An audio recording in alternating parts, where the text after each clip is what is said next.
everyone, Charlene Ortiz here. Today I'm going to demonstrate a simple one-legged squat, and this exercise is going to help you to improve your balance and your stability, as well as strengthen your glute muscles, your quadricep, your hamstrings, and your calf muscles. So I'm going to show you several different versions, starting with the most modified version, and then on to a more advanced version.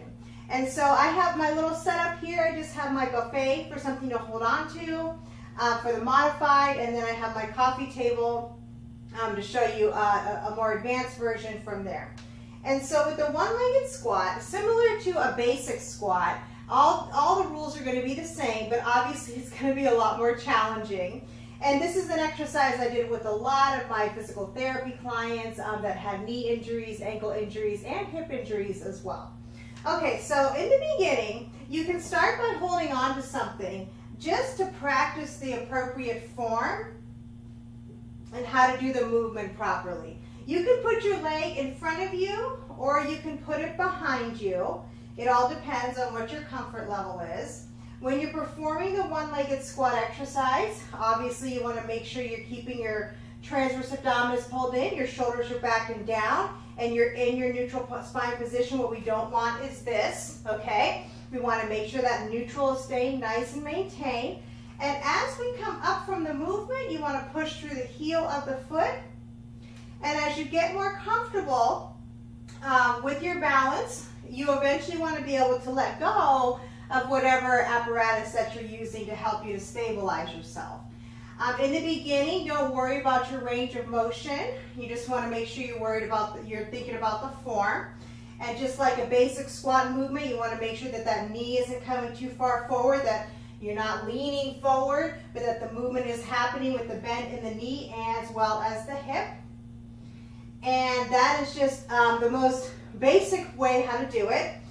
As you get stronger and more advanced, you can start to add a little bit more challenging ways to do it. And so I just have a very light free weight here on my coffee table.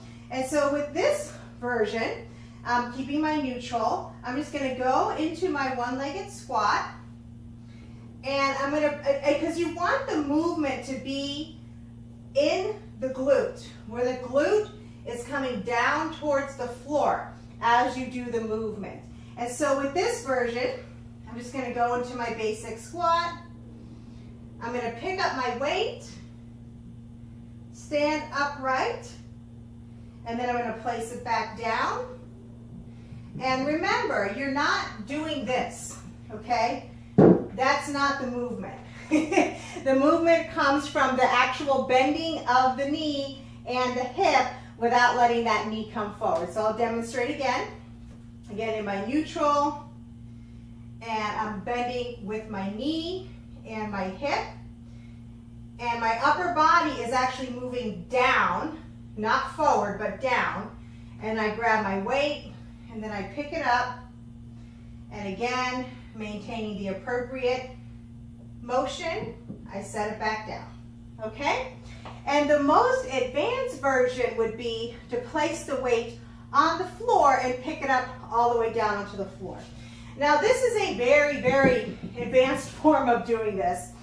Even I have a difficult time with this version. But as you get stronger and you continue to practice this movement on a regular basis, you'll be amazed at what you'll be able to accomplish in just a month or two. Okay, so now with my weight on the floor, again, all the same rules are going to apply. So with this one, you'll definitely have to put your foot behind your body because you won't be able to get enough range of motion with the foot in front of you. All right, so again, I'm leading with my glute. My upper body is actually moving down, not forward. I'm grabbing the weight, coming up into my upright position, keeping my neutral, and then I'm leaning down. Again, my knee is not coming forward.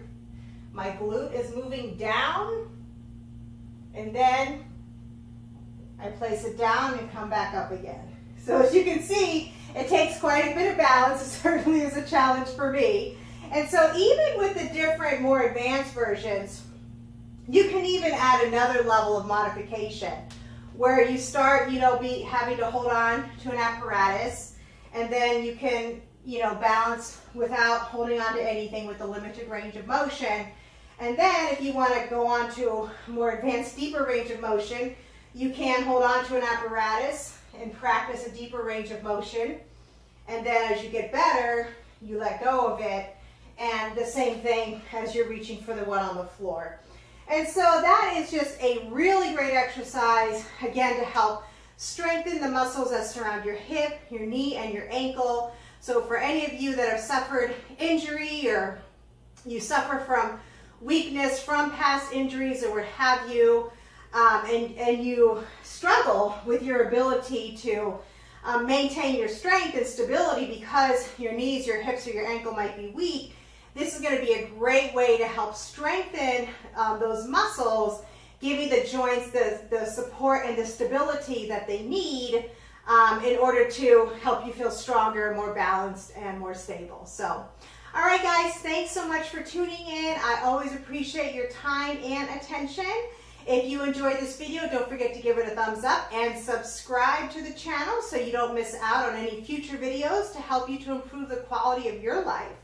Remember, take care of yourself, protect yourself physically and emotionally, and don't forget, your health is your most valuable asset. Invest in it. Bye-bye.